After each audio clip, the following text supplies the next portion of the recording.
So I think what we're doing with this series of calls is to kill two birds, one stone.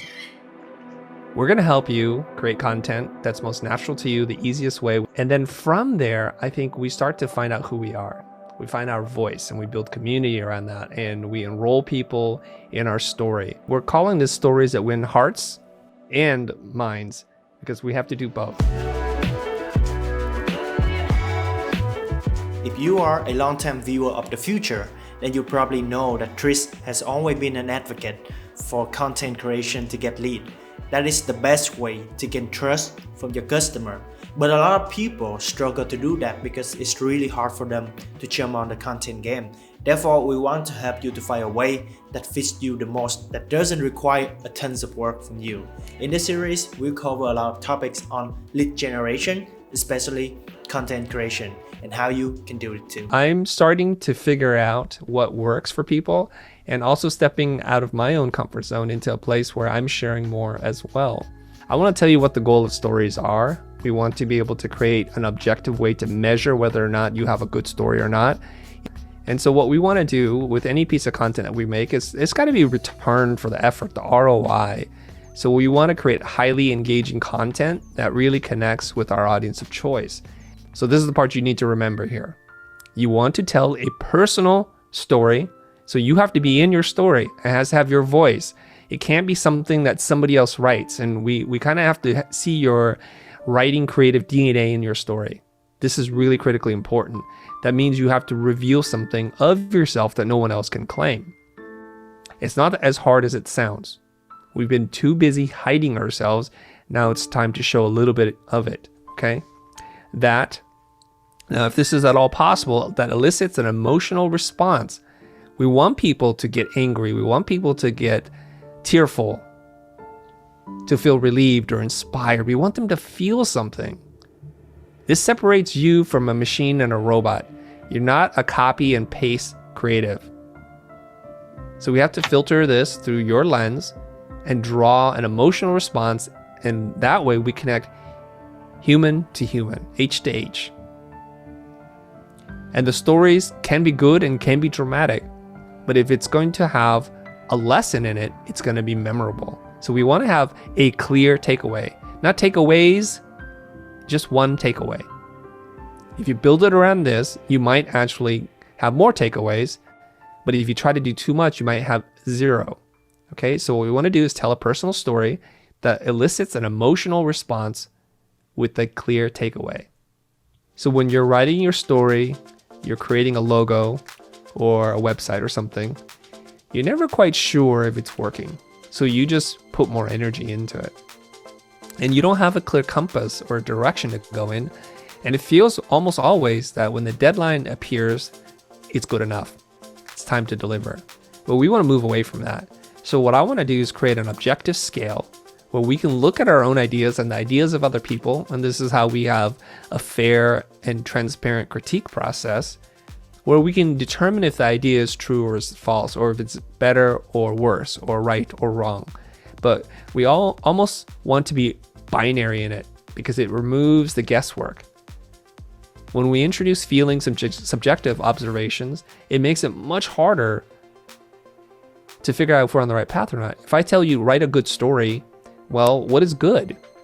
But if I tell you to write a story that has 400 characters in it, we know we can hit that. It either has 400 or it does not. So when I said tell a personal story, I want to enlist your help in defining what personal means.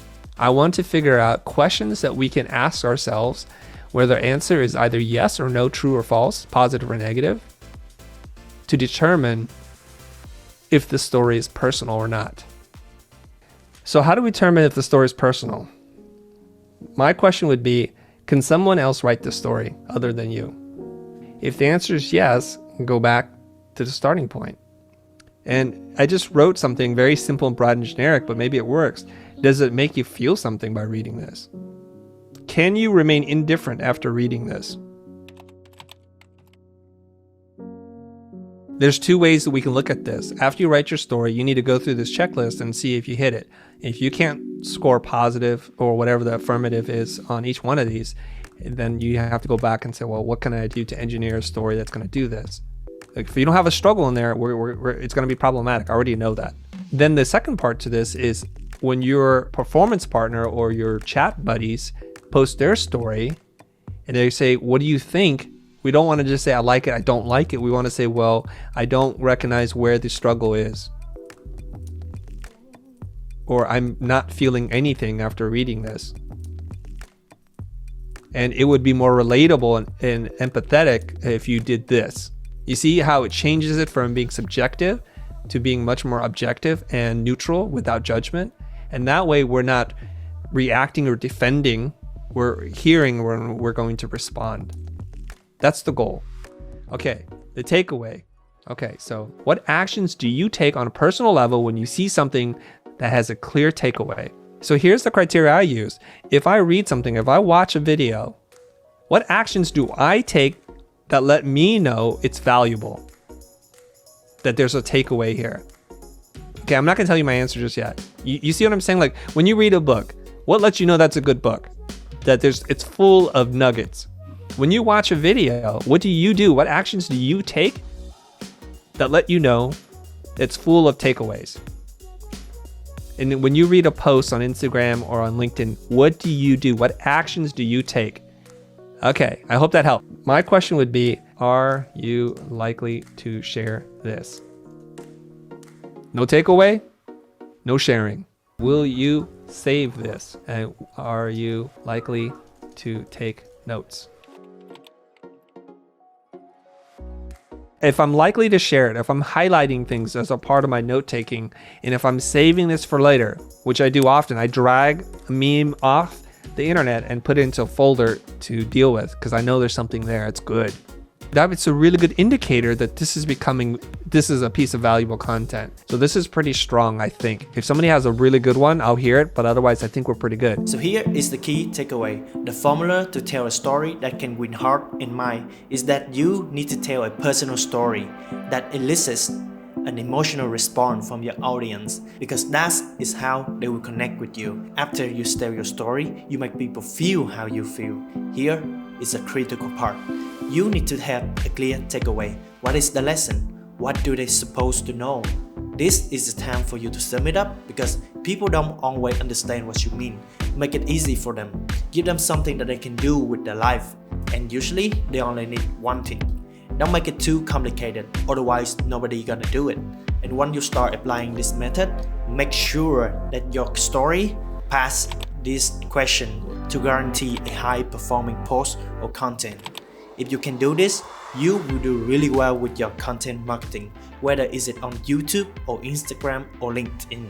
In the next episode, we'll be looking at some real-life example from the people inside the Progroup to learn how you can make your story more engaging.